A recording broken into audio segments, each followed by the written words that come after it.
नमस्कार sir. Doctor नमस्कार महेंद्र नमस्कार। सिंह बहार सर, नमस्कार। Welcome sir, welcome. मैं पहले प्रणाम करता हूँ पत्री जी सर, महाअवतार बाबा जी, चित्र गुरु जी, लहरी महाशय, भगवान कृष्ण, गुरु नानक और भारत के सभी ऋषियों, मुनियों, योगियों, महंतों, संतों, गुरुओं, सदगुरुओं, अपने अपने महाजनों को, सभी को चेतनाओं को मैं आदर से प्रणाम करता हूँ। और सर का मैं खूब खूब वेलकम करता हूँ। और सर ऐसे इंदौर से हैं और सर ने जूम पर बहुत सारे सेशन लिए हैं। तो सर ने आज डायबिटीज़ के बारे में सर बोलने वाले हैं। और सर का सब्जेक्ट जो है सर बताने वाले हैं, खुद ही बताएंगे। और सर का परिचय तो हमने दे दिया है। सर बहुत एकदम जूम पर और कहीं ऑफ सेशन और ऑफलाइन पर, कई कॉलेजों में, स्कूलों में, कई जगह पर इंदौर में उन्होंने बहुत सारे सेशन ध्यान के लिए हुए। तो सर का मैं खूब खूब धन्यवाद करता हूँ। सर आइए और अपना विजडम शेयर करें। Thank you so much sir. और सर के घर पर खास विशेष बात करो तो सर के घर पर एक बहुत अच्छा पिरामिड भी बनाया है। और ये पिरामिड का इनोग्रेशन पत्री जी सर ने किया था। तो सर के क्या कहूँ मैं सर, खूब खूब धन्यवाद सर आपका। Welcome sir. सर मैं भी आभार व्यक्त करता हूँ आपके पूरे ग्रुप के लिए। कृष्णम वंदनम ग्रुप जो है उसका आभार व्यक्त करता हूँ कि आपने मुझे यहाँ पर आमंत्रित किया है। और मैं उस ईश्वरीय चेतना, उस परम चेतना को सबसे पहले प्रणाम करता हूँ जिसकी वजह से हम सब लोग ये जो शरीर को चला पा रहे हैं, ये पूरा जो जीवन का आनंद ले पा रहे हैं। उसके साथ ही साथ मैं पात्री जी को भी नमन करता हूँ, प्रणाम करता हूँ। साथ ही साथ आप सभी जो यहाँ पर ध्यानी हैं, ध्यानी आत्माएं हैं, पवित्र आत्माएं हैं, उनको भी नमन करता हूँ, उनको भी प्रणाम करता हूँ। और आज का जो सेशन है उसको हम शुरू करते हैं इसको। तो जो आज का सेशन है वो हमारे स्वास्थ्य से जुड़ा है, हमारे भोजन से जुड़ा है। जो हम थाली है, हमारी जो प्लेट है भोजन की, जो हमारी खाने की थाली में जो जो आइटम रखे हुए हैं, वो हमारे स्वास्थ्य को, हमारे वजन को, हमारे ऊर्जा को कैसे प्रभावित करते हैं। ये जो विषय है बहुत ही महत्वपूर्ण विषय है। क्यों विषय है महत्वपूर्ण है कि आज हम जो देख रहे हैं पूरा विश्व, और मुख्य रूप से भारत, हमारा जो देश है भारत, वो अभी मोटापे में और साथ ही साथ डायबिटीज़ में, प्री डायबिटीज़ में विश्व में नंबर 1 पर चला गया है। मतलब अगर आप संख्याओं को देखेंगे तो अभी भारत जो है वो वर्ल्ड का कैपिटल बन गया है। अभी पूरे विश्व में सबसे ज़्यादा पेशेंट डायबिटीज़ के हिंदुस्तान में है। और जितने पेशेंट डायबिटीज़ के हैं उतने ही, उससे ज़्यादा पेशेंट तो प्री डायबिटीज़ के हैं। और सबसे गंभीरता की बात यह है कि उसमें से बहुत सारे लोगों को पता ही नहीं है कि वो प्री डायबिटिक हो चुके हैं।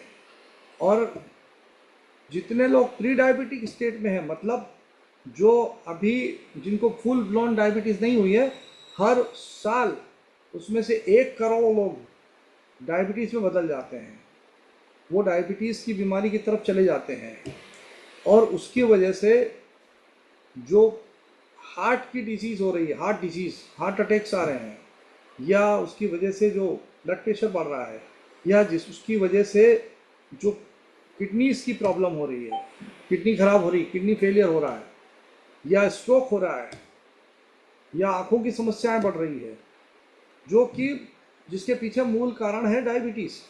तो कहीं ना कहीं ये बीमारी जो हमारे देश में लगातार बढ़ती चली जा रही है, उसके साथ ही साथ इससे जुड़ी हुई दूसरी समस्याएं हैं जो उसके कॉम्प्लिकेशंस हैं, उसके बारे में हम इस बात पे चर्चा करना चाहते हैं कि ये क्यों हो रहा है ऐसा। पहले जो ये बीमारी थी इतनी ज़्यादा इस लेवल पे नहीं थी जितनी अब हो रही है, तो इसके पीछे क्या कारण है और ये कैसे हो रही है। मैं आपको एक सबसे पहले एक स्टोरी सुनाता हूँ कि एक मिस्टर खन्ना है। मिस्टर खन्ना मिस्टर खन्ना की जो परिवार है उसमें पेरेंट्स हैं, माता पिता और एक लड़का है उनका।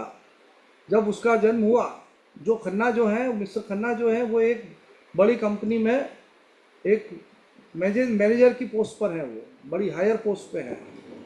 और वो एक ऐसी जगह पर रहते हैं कि जहाँ पर बड़ा बंगला मिला हुआ है उनको, और वहाँ पे सब अधिकारी जो लोग हैं वहाँ पर मैनेजर जो पोस्ट के लोग रहते हैं। और वो उनका जो बेटा जब छोटा था, जब तो बड़ा क्यूट बेबी, चबी, एकदम एकदम जिसको बोलते हैं ना chubby boy, cute boy, smiling face, बहुत इंटेलिजेंट।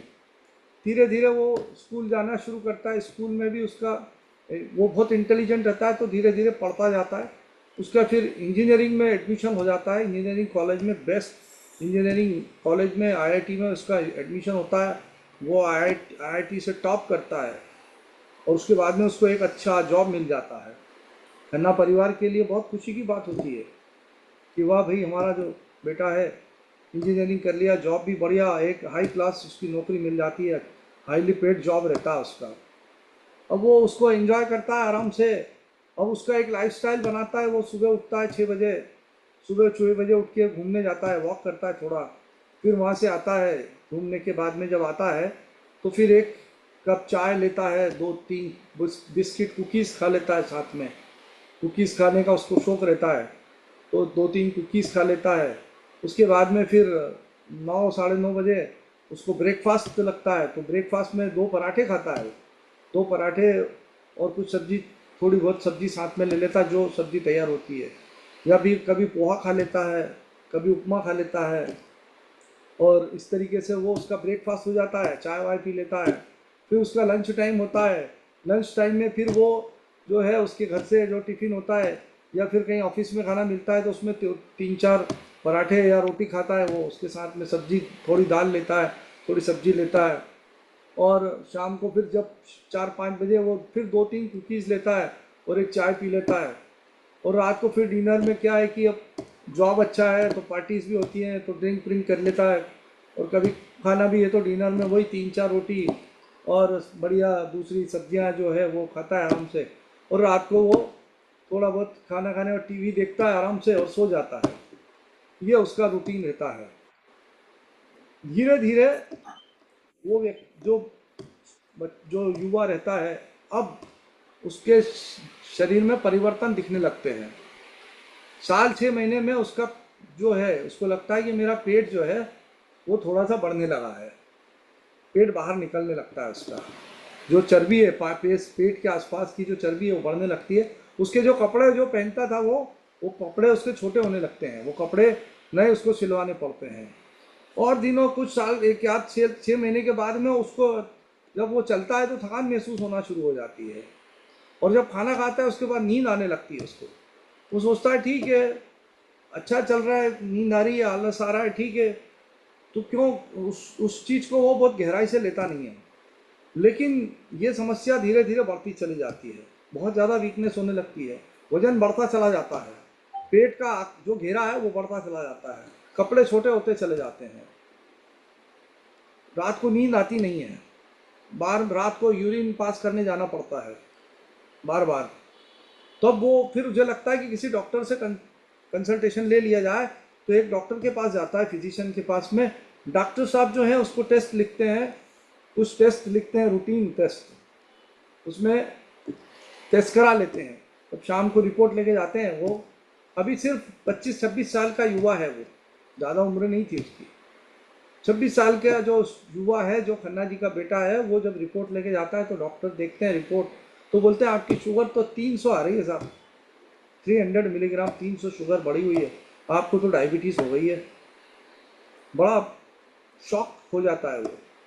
उस उसको लगता है कि मैं अभी तो मैंने जीवन शुरुआत की थी बॉस, अभी तो शुरुआत हुई और मेरे साथ ही ऐसा क्यों हुआ, मैंने ऐसा क्या किया, मेरे परिवार में भी किसी को डायबिटीज़ नहीं थी, ना किसी को मोटापा था, मुझे ही ऐसा क्यों हुआ। वो समझ ही नहीं पाता।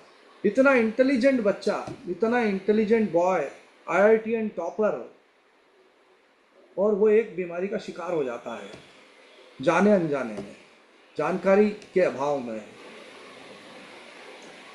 डॉक्टर साहब उसको ट्रीटमेंट लिख के दे देते हैं कि ये दवाई खाना शुरू करो, शुगर कंट्रोल हो जाएगी, डायबिटीज़ कंट्रोल हो जाएगी। वो दवाई खाना शुरू कर देता है।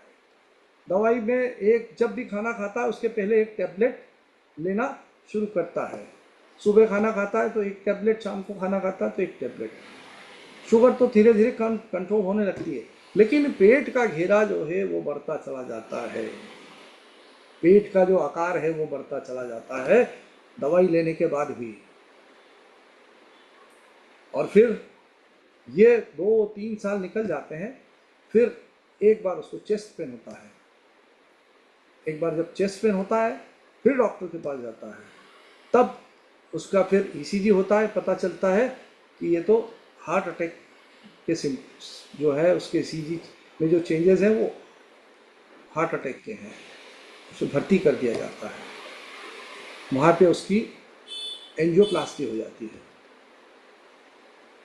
एंजियोप्लास्टी करा के घर आ जाता है और एक जीवन में एक नई समस्या खड़ी हो जाती है। ये जो कहानी जो मैं बता रहा हूँ ये वास्तविक कहानी है हिंदुस्तान के युवाओं की, जो कि आज 20 साल, 25 साल, 30 साल में मोटापे के शिकार हैं, डायबिटीज़ या प्री डायबिटीज़ के शिकार हैं, उनका ब्लड प्रेशर बढ़ा हुआ है, डायबिटीज़ की दवाइयाँ खा रहे हैं, ब्लड प्रेशर की दवाइयाँ खा रहे हैं। तो ऐसा क्यों? तो आज हम इसी बहुत बहुत ही महत्वपूर्ण विषय में चर्चा करने जा रहे हैं कि ये जो चल रहा है, युवाओं में बढ़ता हुआ जो मोटापे की समस्या, युवाओं में बढ़ती हुई जो डायबिटीज़ की समस्या, युवाओं में बढ़ती हुई प्री डायबिटीज़ की समस्या, युवाओं में बढ़ती हुई फैटी लिवर की समस्या के पीछे कारण क्या है, और ऐसा क्या कर सकते हैं हम जिससे कि ये इस समस्या को रोका जा सके। इसको हम प्री डायबिटीज़ के स्टेट के भी पहले रोक दिया जाए। और इसके पीछे सिर्फ एक ही बात जरूरी है जो कि बहुत ही महत्वपूर्ण है, वो the information, the knowledge about the disease, the root cause of the disease, कि ऐसा क्यों होता है, ऐसा क्यों हो रहा है कि हमारे देश के युवाओं को डायबिटीज़ दस रही है लगातार और प्री डायबिटीज़ दस रही है। और युवाओं को जब हो जाती है तब मालूम पड़ता है कि मैं इस बीमारी का शिकार हो चुका हूँ, वो भी साल भर बाद, 1.5 साल बाद। तो पहले की जीवन शैली हम देखते हैं, आज से जब हम 50 साल पहले की बात करते हैं, अनिल जी आपने भी देखा है, हमने भी देखा है, हमारा बचपन कैसा था, हम लोग क्या खाते थे, हमारी जो डाइट होती थी उसमें फाइबर ज़्यादा होता था, उसमें प्रोसेस फूड कम होता था, उसमें पिज़्ज़ा नहीं था, उसमें बर्गर नहीं था, उसमें ब्रेड नहीं थी, उसमें दाल होती थी, उसमें रोटी होती थी, उसमें घी होता था, उसमें पनीर होता था, उसमें मक्खन होता था। लेकिन आज का जो भोजन है उसमें जो थाली है, उस भोजन की थाली में प्रोसेस फूड ज़्यादा है, उसमें कार्बोहाइड्रेट रिच फूड ज़्यादा है, उसमें राइस ज़्यादा है, उसमें जो जो चपाती है वो ज़्यादा है। तो उस क्या हो रहा है ऐसा कि हम उस भोजन से इस तरफ बढ़ रहे हैं। तो मैं आपको अपना प्रेजेंटेशन की तरफ ले चलता हूँ और फिर बीच में फिर हम थोड़ा सा डिस्कशन करेंगे। मैं अपना प्रेजेंटेशन शेयर करता हूँ।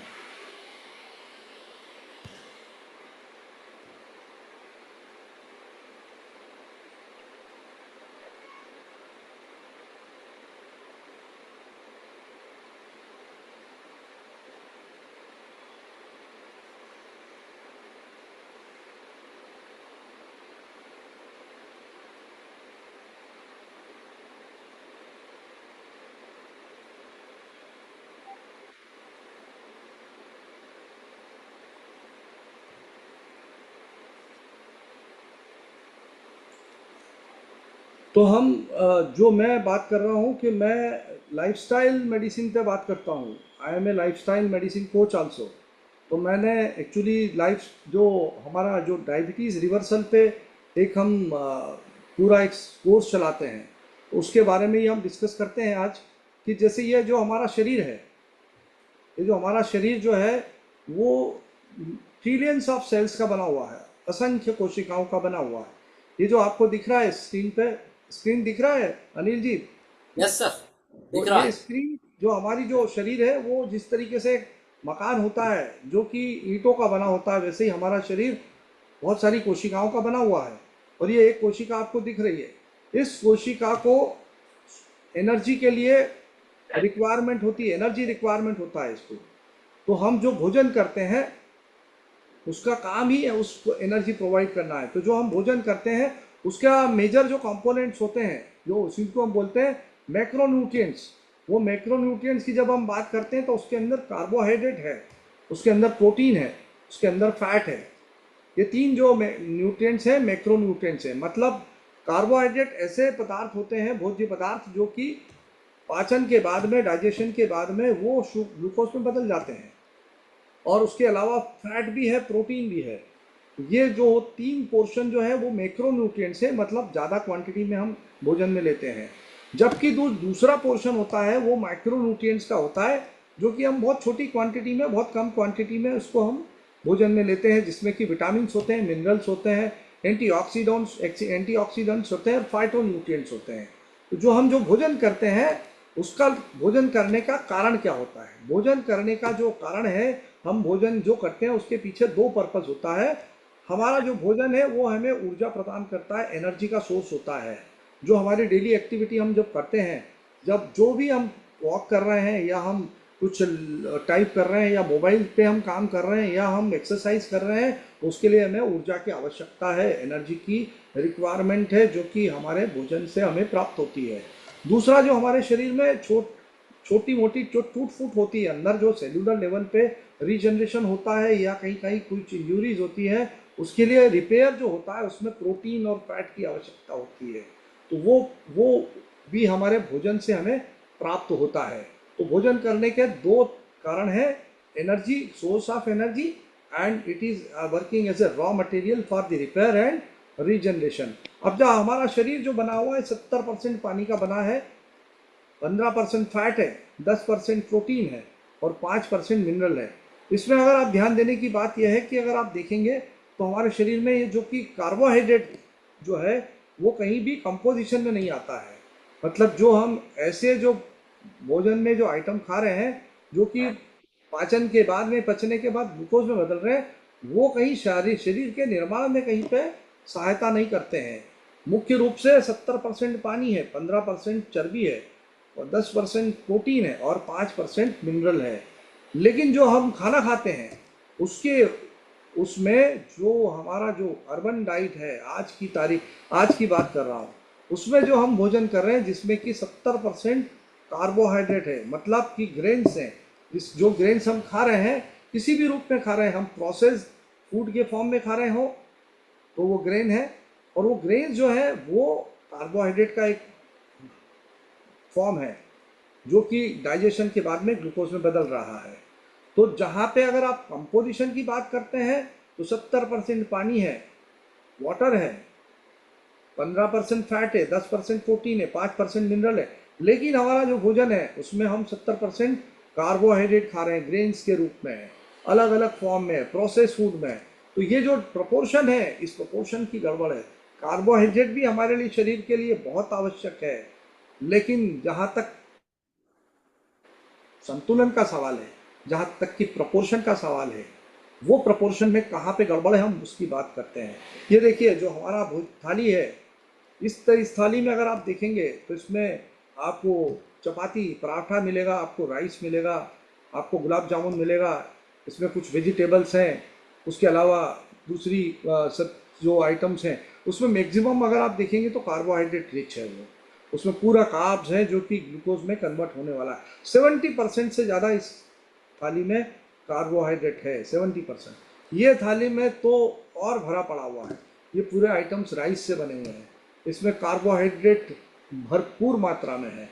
70 से 80% से के करीब ये कार्बोहाइड्रेट है जो कि ग्लूकोज में बदलने वाला है। और ये ग्लूकोज जो बदलने के बाद में ब्लड में जाएगा और ब्लड में वो ब्लड शुगर को बढ़ाएगा। ये पंजाबी थाली का जो पूरा अगर आप देखेंगे सिस्टम, इसमें भी पूरा कार्बोहाइड्रेट भरा पड़ा है। इसमें भी आप राइस दिखेगा, आपको पराठा दिखेगा, आपको आपको और भी जो आइटम्स हैं उसमें बहुत सारे आइटम्स में आपको कार्बोहाइड्रेट मिलेगा। ये ब्रेकफास्ट आइटम्स जो हैं आप देखेंगे आजकल जो चल रहा है, इसमें सब में कार्बोहाइड्रेट रिच, पूरा का पूरा कार्बोहाइड्रेट रिच ये आइटम्स दिख रहे हैं आपको। उसके अलावा अगर आप ये नाश्ता जिसको हम बोलते हैं बहुत हल्का फुल्का नाश्ता, इसमें सब में पूरा अगर आप एक एक आइटम को देख लें, पूरा कार्बोहाइड्रेट रिच ये आइटम्स हैं जो कि अल्टीमेटली हम रोज़ खा रहे हैं इन चीज़ों को। तो हमारा जो भोजन है उसमें हम जो कार्बोहाइड्रेट जो लेते हैं उसमें से सिर्फ 20 से 30% का उपयोग हो पाता है। हमारा जो शरीर है 20 to 30% कार्बोहाइड्रेट यूज़ कर रहा है। 70 to 80% जो कार्बोहाइड्रेट है उस वो अनयूज्ड है, उसका कोई उपयोग नहीं है। उसको हम ज़बरदस्ती खा रहे हैं सिर्फ इंटरटेनमेंट के लिए, सिर्फ पेट भरने के लिए, सिर्फ उसको हम उसका टेस्ट एंजॉय कर रहे हैं उसका, इसलिए हम खा रहे हैं। और उसकी वजह से जो अनयूज्ड कार्बोहाइड्रेट है वो हमारी पेट के आसपास चर्बी में बदल रहा है और वो पूरे पेट के आसपास जो विसरल फैट बोलते हैं, विसरल फैट के रूप में जमा होता चला जा रहा है। तो ये देख लें आप कि यहाँ पर क्या हो रहा है। मैं इसको थोड़ा सा रोकता हूँ और फिर से अपने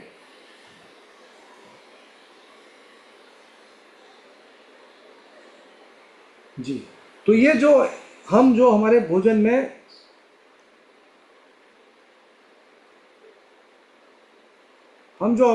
में जो एक्स्ट्रा कार्बोहाइड्रेट ले रहे हैं, जो अभी मैंने आपको बताया, वो एक्स्ट्रा कार्बोहाइड्रेट, वो एक्स्ट्रा ग्लूकोज, जब आपने आपका जो आपने लिया, मान लीजिए आपने 5 रोटी खाई है या 4 चपाती खाई है, थोड़ा राइस खाया है, अब ये जो यहाँ पर इसका 20 to 30% जो है वो यूज़ होगा। ये अल्टीमेटली पूरा का पूरा ग्लूकोज में कन्वर्ट होगा, डाइजेस्ट होगा, ग्लूकोज में डाइजेशन के बाद में ग्लूकोज में कन्वर्ट होने के बाद ब्लड में जाएगा।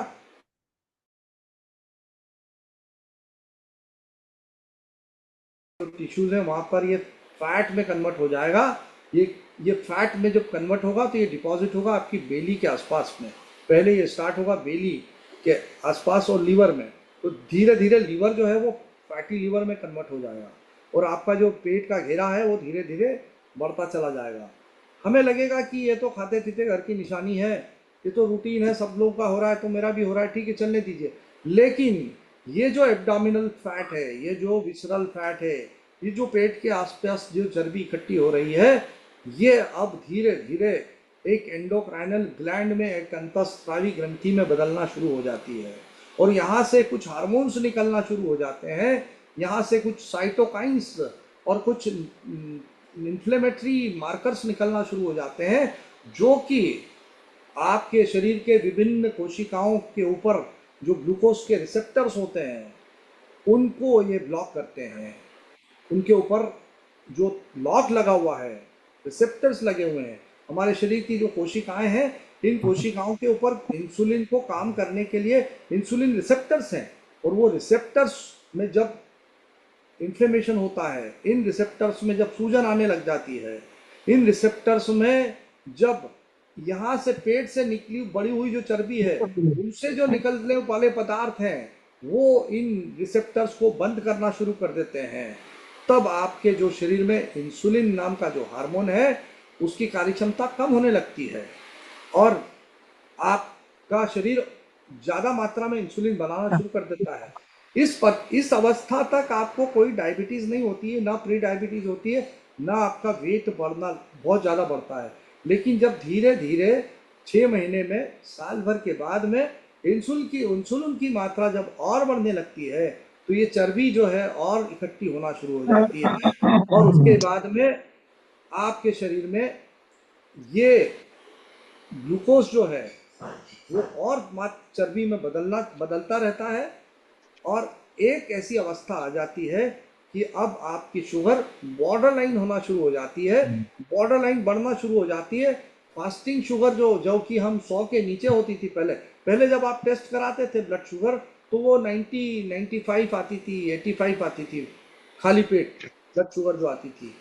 लेकिन अब जो है वो 105, 107, 108। तो सामान्य रूप से क्या होता है कि बहुत सारे लोग जो हैं वो रूटीन टेस्ट कराते हैं, तो वो एक शुगर का टेस्ट कराते हैं, फास्टिंग शुगर टेस्ट करा लेते हैं, और उसमें उनको पता चलता है कि मेरी ब्लड शुगर तो 105 आ रही है, तो ठीक है, नॉर्मल है, कुछ नहीं है। और उसके अलावा ज़्यादा से ज़्यादा खाने खाने के बाद वाला भी टेस्ट करा लेते हैं। खाने के बाद वाली शुगर उनकी वो भी 130, 135, 140 ऐसी आती है, लेकिन पेट का घेरा बढ़ता चला जाता है। कुछ लोग जो हैं वो HbA1c का टेस्ट कराते हैं 3 महीने वाला, वो भी बॉर्डर लाइन आना शुरू होता है 5.6, 5.5। तो ये रिपोर्ट्स नॉर्मल होती है, करीब करीब नॉर्मल है। तो व्यक्ति सोचता है कि मेरा तो रिपोर्ट्स करीब करीब नॉर्मल ही है, किसी ऐसे डॉक्टर को दिखाया जाता है कि वो भी इंटरप्रिटेशन उनका ये रहता है कि अभी तो कोई प्रॉब्लम नहीं है, अभी तो आप आराम से आपका जो चल रहा है खाना वाना चलने दीजिए, और जैसी ज़िंदगी चल रही है चलने दीजिए। लेकिन अंदर जो प्रोसेस चल रही है, डायबिटीज़ की प्रोसेस जो है वो करीब 7 से 8 साल में डायबिटीज़ होती है। प्रोसेस लंबी है, लेकिन जब वो बीच में है, जब शुरुआत के दिनों में अगर आपको समझ में आ जाए कि ये अब जो है या तो प्री डायबिटीज़ की तरफ जा रहे हैं हम, या डायबिटीज़ की तरफ जा रहे हैं, तो उसके लिए कुछ पर्टिकुलर टेस्ट होते हैं, उसके लिए पर्टिकुलर कुछ साइंस होते हैं, जिसको कि आप जब शुरू में ही आप उसको पकड़ लें, और उस अवस्था में आप इसको रिवर्स कर सकते हैं। बीमारी को आगे बढ़ने से पहले ही चेक कर लिया जाए, रोक लिया जाए, उसका डायग्नोसिस बना लिया जाए, उसको पकड़ लिया जाए उस कुछ टेस्ट के द्वारा। तो यहाँ पर बहुत ही इम्पोर्टेंट जो टेस्ट है वो मैं आपको बताने जा रहा हूँ कि जब आपका पेट का घेरा अगर बढ़ता चला जा रहा है, और या मेरे आपका पर ब्लड जो प्रेशर बॉर्डर लाइन आ रहा है, ब्लड प्रेशर अगर 135 मिलीमीटर के आसपास, अगर आपका सिस्टोलिक है, डायस्टोलिक 90 के आसपास जा रहा है, कई लोगों को लगता है ठीक है नॉर्मल ही है, 90 तो ठीक है, 95, 90 ठीक है। उसके साथ ही साथ आपका एक टेस्ट और होता है, इसको बोलते हैं लिपिड प्रोफाइल का टेस्ट। लिपिड प्रोफाइल का जब आप टेस्ट कराते हैं, तो आपका ट्राइग्लिसराइड अगर आपका ज़्यादा आ रहा है, सिर्फ ट्राइग्लिसराइड, अभी बहुत सारे जो युवा हैं उनका जब लिपिड प्रोफाइल होता है तो उनका ट्राइग्लिसराइड बढ़ा हुआ आता है, ब्लड शुगर नॉर्मल रहती है, पेट का घेरा थोड़ा सा बढ़ा हुआ रहता है, ट्राइग्लिसराइड बढ़ा हुआ है, 150 से ज़्यादा है, 180 है, 190 है। और उसके साथ ही साथ अगर आपका HDL कम है, ट्राइग्लिसराइड और HDL का रेशो एक 2 से एक ज़्यादा रात है, अगर 2 से ट्राइग्लिसराइड और HDL का रेशो ज़्यादा है, तो आप निश्चित रूप से एक ऐसी बीमारी की तरफ धीरे धीरे बढ़ रहे हैं, जो आपको या तो इंसुलिन रेजिस्टेंस की तरफ ले जा रहा है, या फिर आपको प्री डायबिटीज़ की तरफ ले जा रहा है, या आपको डायबिटीज़ की तरफ ले जा रहा है। तो यहाँ पर ये जो मैं टेस्ट, और इसी के साथ में एक और इम्पॉर्टेंट टेस्ट होता है जिसको हम बोलते हैं फास्टिंग इंसुलिन लेवल। अगर आपका फास्टिंग इंसुलिन लेवल डायबिटीज़ के पेशेंट भी, और प्री डायबिटीज़ के पेशेंट भी, और जो लोग ओबेसिटी के शिकार हैं, कभी इंसुलिन का टेस्ट नहीं कराते हैं।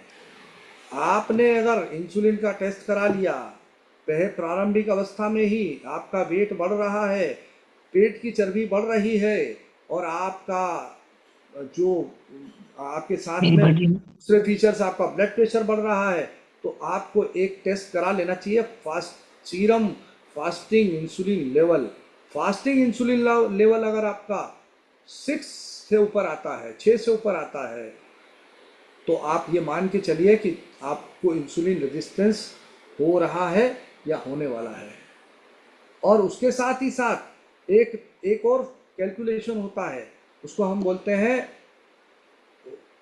इंसुलिन रेजिस्टेंस को कैलकुलेट करके देखना।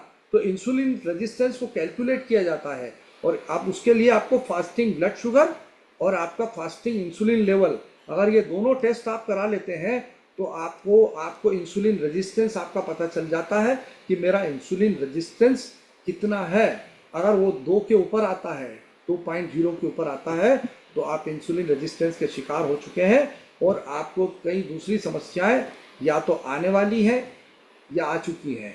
अब अगर आपका इंसुलिन रेजिस्टेंस डिटेक्ट भी हो जाता है तो घबराने की बात नहीं है।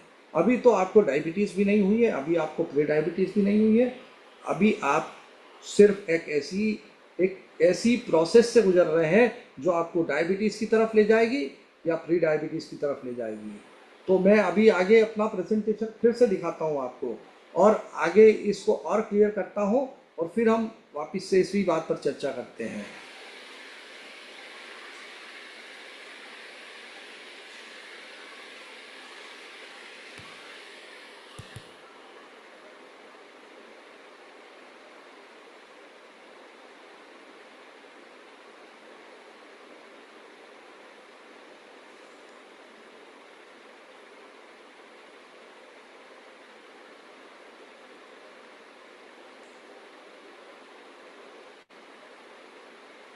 तो अभी हमने देखा था कि कार्बोहाइड्रेट मतलब हम जो भी हम ये ऐसी चीज़ें जो खा रहे हैं जो डाइजेशन के बाद में ग्लूकोज में बदल रही है, ऐसी चीज़ें जब हम खाते हैं तो 70 से 80% वो हम उसका उपयोग नहीं करते हैं। इसी वजह से हमारा वजन बढ़ता चला जाता है, पेट की चर्बी बढ़ती चली जाती है और मुख्य रूप से बीमारियों का कारण वही बनती है। और अब हमारे युवाओं को देखेंगे अगर, तो वो जंक फूड जिसमें कि ये पूरा जो सामने आइटम रखे हुए हैं ये सब में कार्बोहाइड्रेट भरा पड़ा है। इस प्रोसेस फूड है, इसमें शुगर ही शुगर है, इसमें ढेरों चम्मच जो है शुगर की भरी हुई। और फिर टीवी देखते हुए भोजन करना आरामदायक जिंदगी है, मूवमेंट बहुत कम है। जैसे जितना आप भोजन में आप कार्बोहाइड्रेट ज़्यादा खाएंगे, जितना ग्लूकोज से भरी हुई चीज़ें खाएंगे, जितना आप गेहूं की जो प्रोसेस फूड ज़्यादा खा रहे हैं, गेहूं की रोटी ज़्यादा खा रहे हैं, या आप बहुत राइस खा रहे हैं, या इडली खा रहे हैं, सांभर खा रहे हैं, पिज्ज़ा खा रहे हैं, बर्गर खा रहे हैं, पोहा ज़्यादा खा रहे हैं, मिठाइयाँ खा रहे हैं, उतना ज़्यादा आपकी ब्लड में ग्लूकोज का लोड बढ़ेगा, ब्लड शुगर बढ़ेगी। ब्लड शुगर बढ़ेगी तो इंसुलिन का लेवल बढ़ेगा।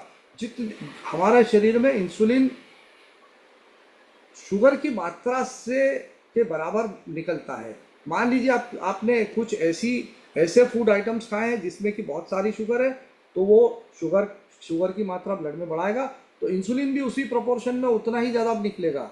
अगर आपने मान लीजिए कि कोई हरी सब्जी खाई है, खीरा ककड़ी सलाद खाया है जिसमें कि ग्लूकोज की मात्रा कम है, तो ब्लड शुगर कम बढ़ेगा। ब्लड शुगर कम बढ़ेगा तो इंसुलिन भी कम निकलेगा। इंसुलिन कम निकलेगा तो आपका इंसुलिन कम निकल रहा है, मतलब आपका रेजिस्टेंस धीरे धीरे कम हुआ। तो आपको यहाँ पर ये ध्यान रखना होता है कि जितनी भी आप जो भी आइटम खाना जो भी खा रहे हैं उसमें ग्लूकोज की मात्रा कितनी है, उसका ग्लाइसीमिक इंडेक्स कितना है, उसका ग्लाइसीमिक लोड कितना है, उसके खाने के बाद में ब्लड शुगर में आपकी ब्लड में कितनी शुगर बढ़ेगी, चाहे आपको डायबिटीज़ हो चाहे आपको डायबिटीज़ नहीं हो। लेकिन ये जानना बहुत ज़रूरी है कि आपके खाने के जो आइटम्स हैं उसमें कार्बोहाइड्रेट की मात्रा कितनी है, उससे कितनी शुगर बढ़ने वाली है, क्योंकि वही शुगर जो आप खाएंगे वही आपकी चर्बी में बदलने वाली है बाद में। तो आपको अगर पेट की चर्बी कम रखना है तो आपके भोजन में आपको कार्बोहाइड्रेट कम लेना होगा, प्रोसेस फूड कम लेना होंगे, उससे कि इंसुलिन की कार्य क्षमता बढ़ेगी। अब देखिए यहाँ पर ये मैं आपको एक पिक्चर दिखा रहा हूँ, ये जो जीवन कहाँ से शुरू होता है और उसके बाद में धीरे धीरे ये कहाँ पे जाके आगे इसकी प्रोग्रेस कैसे होती है। तो आप पहले क्या खाते हो, धीरे धीरे आपकी प्लेट्स में क्या आता है, आपकी जो थाली है वही निर्धारित करती है आपके पूरी एनर्जी के लेवल को, आपके वजन को और आपकी जो मेटाबॉलिक सिंड्रोम को, इंसुलिन रेजिस्टेंस को, आपकी डायबिटीज़ को, आपकी प्री डायबिटीज़ को, आपके ब्लड प्रेशर को, आपकी ओवरऑल हेल्थ को ये निर्धारित करती है कि आपकी थाली में, आपकी प्लेट में आपने क्या क्या सजा रखा है।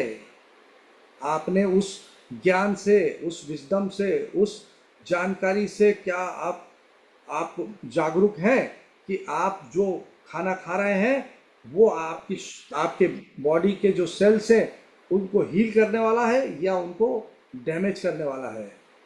और उसके साथ ही साथ अभी जो युवा हैं हमारे और भी बाकी लोग भी हैं, उनके साथ में एक और समस्या है, उनके साथ में एक समस्या है मानसिक तनाव, स्ट्रेस। तो स्ट्रेस से भरा जीवन जो है वो जब ज़्यादा स्ट्रेस में है व्यक्ति, तब कॉर्टिसोल नाम का एक हार्मोन निकलता है, और कॉर्टिसोल अगर आप लगातार अपने शरीर में निकाल रहे हैं तो वो आपकी ओबेसिटी का कारण बनता है, और वही आपके इंसुलिन रेजिस्टेंस को भी बढ़ाता है। तो यहाँ पर स्ट्रेस और आपकी diet, your diet and your mind both will affect your metabolic health, your energy level and your diabetes and pre diabetes. और फिर कुछ लोग दिन भर कुछ ना कुछ खाते रहते हैं, हर थोड़ी देर में स्नैकिंग करते हैं, ऑल डे स्नैकिंग। कभी कुछ कोई नमकीन ले लिया, फिर चिप्स ले लिया, फिर बिस्किट ले लिया। इस तरीके से जितनी बार आप खाते हैं उतनी बार आपका बॉडी में इंसुलिन रिलीज होता है, और उतनी बार आपका उस वेट गेन की प्रोसेस में आप जाते हो, और फिर ऐसा ऐसा वेट गेन होता है कि वेट लॉस करना मुश्किल हो जाता है। फिर इस तरीके से डाइजेशन की भी इश्यूज आने लगते हैं। ये डॉक्टर गेराल्ड रेवन हैं जिन्होंने 1980-81 में ये बता दिया कि जो इंसुलिन रेजिस्टेंस जो है पूरे विश्व में फैलता चला जा रहा है, और वो ही ओबेसिटी का कारण है। इंसुलिन रेजिस्टेंस ही डायबिटीज़ का कारण है, इंसुलिन रेजिस्टेंस ही प्री डायबिटीज़ का कारण है। इंसुलिन रेजिस्टेंस ना सिर्फ डायबिटीज़, ना सिर्फ प्री डायबिटीज़, ना सिर्फ ओबेसिटी, बल्कि और भी दूसरी गंभीर समस्याओं का कारण बन चुका है। तो इसके बारे में हम और बात करते हैं। इंसुलिन रेजिस्टेंस को और समझते हैं कि ये एक मेटाबॉलिक और हार्मोनल प्रॉब्लम है। यहाँ पर मैं आपको एग्जाम्पल से समझाता हूँ कि किस तरीके से ये डेवलपमेंट होता है। ये 3 लोग आप देख रहे हैं, तीनों का जो है पेट की चर्बी बढ़ी हुई है, ओबेसिटी है इन तीनों को। इसमें से जब आप देखते हैं कि इन तीनों में से किसी ने भी आइडियल फास्टिंग इंसुलिन जो है 6 होता है, कोई टेस्ट नहीं करा रहा है। फास्टिंग इंसुलिन का टेस्ट बहुत कम लोग जिनको जानकारी है वो करवाते हैं। तो ये महाशय कह रहे हैं कि मैंने कभी भी इंसुलिन का टेस्ट नहीं करा है। ये कह रही है कि आइडियल फास्टिंग इंसुलिन 6 है। अब जब इनको पता ही नहीं है कि इंसुलिन कितना है, तो ये अंदर जो रोग पनप रहा है, इंसुलिन की मात्रा बढ़ रही है, और इसमें कोई सिम्टम नहीं है, कोई समस्या नहीं हो रही अभी, लेकिन अंदर जो प्रोसेस चल रही है उसको पकड़ना, वो भी सिंपल से टेस्ट से। ब्लड शुगर तो 100 से नॉर्मल, अगर 100 to 125 है तो प्री डायबिटीज़ है। प्री डायबिटीज़ का भी जो HbA1c की बात करें तो नॉर्मल 4.9 to 5.6 है, 5.7 to 6.4 प्री डायबिटीज़ है, और डायबिटीज़ मोर देन 6.5 है। अब ये जो महाशय हैं, ये इनका शुगर है 97, बिल्कुल नॉर्मल है। फास्टिंग शुगर 97 नॉर्मल है। A1c 5.6 है, अभी मैंने आपको बताया A1c जो है 5.6 तक नॉर्मल है। तो इनका A1c जो 3 महीने का टेस्ट है वो भी नॉर्मल है, लेकिन इनका इंसुलिन जो है वो 18 है। अगर इन्होंने टेस्ट नहीं कराया होता तो पता ही नहीं चलता। तो ये दोनों अगर टेस्ट कराए होते, sugar glucose 97 normal, A1c normal, जो कि मैक्सिमम लोग करा रहे हैं, 99% लोग ग्लूकोज का टेस्ट कराते हैं, A1c का टेस्ट कराते हैं, और इंसुलिन का टेस्ट नहीं कराते। तो ये ग्लूकोज का टेस्ट करा, A1c का टेस्ट करा, लेकिन इंसुलिन लेवल 18 है। मतलब आपके शरीर में इंसुलिन रेजिस्टेंस, इंसुलिन प्रतिरोध बढ़ता चला जा रहा है, और high grade of insulin resistance है इन्हें। लेकिन ये मान के चल रहे हैं कि मेरा तो शुगर नॉर्मल है, HbA1c नॉर्मल है। तो यहाँ पर ये चूक कर रहे हैं। ये एक ऐसी जो जानकारी इनको मिल सकती थी, एक ऐसी समस्या जो कि बढ़ती चली जा रही थी, उसको यहीं पकड़ा जा सकता था, लेकिन जानकारी के अभाव में ये व्यक्ति अभी अनजाने ही में इस बीमारी को और बढ़ाएंगे अगर ये टेस्ट नहीं कराते।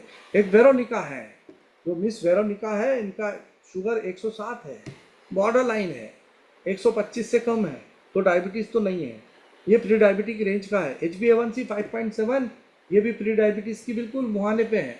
मतलब अभी कई लोग इसको नॉर्मल बोल देंगे, ये तो नॉर्मल है, लेकिन इंसुलिन कितना है? 27, 6 होना चाहिए था, 6।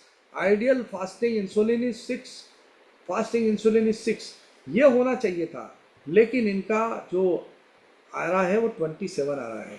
ये जो जितना ज़्यादा इंसुलिन होगा ना, उतनी समस्याएं बढ़ती चली जाएगी। वो समस्याएं कौन सी होगी मैं अभी आपसे बताने वाला हूँ आपको। लेकिन यहाँ पर देखिए, इंसुलिन ज़्यादा है, इंसुलिन का ज़्यादा होना शरीर में नुकसानदायक है। जितना ज़्यादा इंसुलिन होगा उतना ज़्यादा नुकसान हो रहा है शरीर में। और क्या नुकसान हो रहा है हम देखते हैं। इसी को कहा जाता है इंसुलिन रेजिस्टेंस।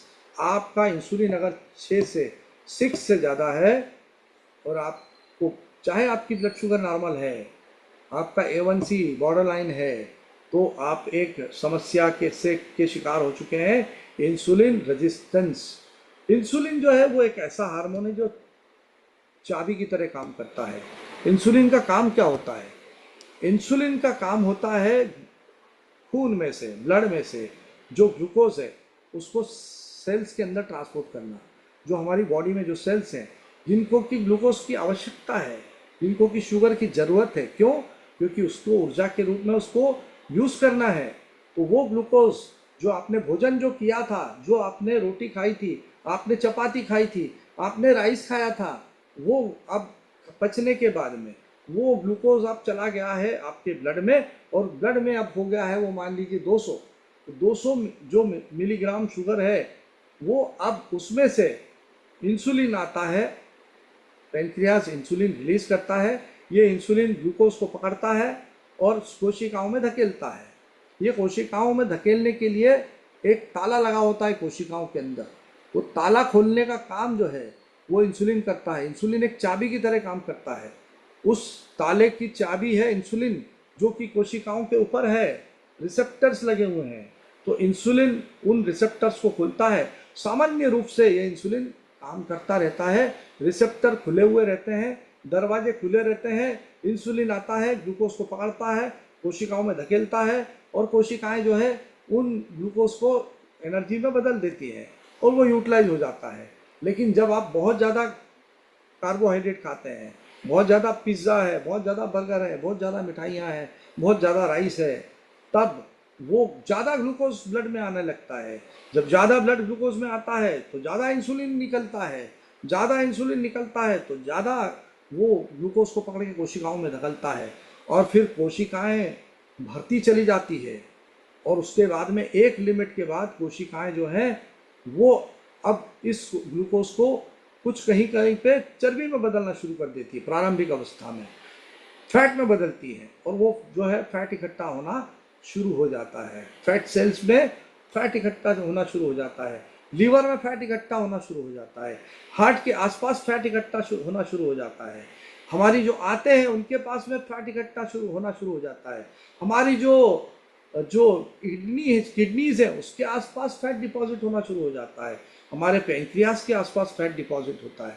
ये जो पेट के अंदर जो बड़ी हुई चर्बी जो है ना, वही फिर कुछ ऐसी पदार्थों का निर्माण करती है, साइटोकाइंस का निर्माण करती है, जो कि पूरे शरीर में इन तालों के लिए जो है इन्फ्लेमेशन इंड्यूस करते हैं, और ये तालों को बंद कर देते हैं। जो सेल के ऊपर जो ताले लगे हुए हैं इनको इन्फ्लेम्ड कर देते हैं, और धीरे धीरे ये ताले बंद होना शुरू हो जाते हैं। इंसुलिन आता है, ताला खोलने की कोशिश करता है, ग्लूकोज को पकड़ता है, लेकिन ताला तो बंद हो चुका है।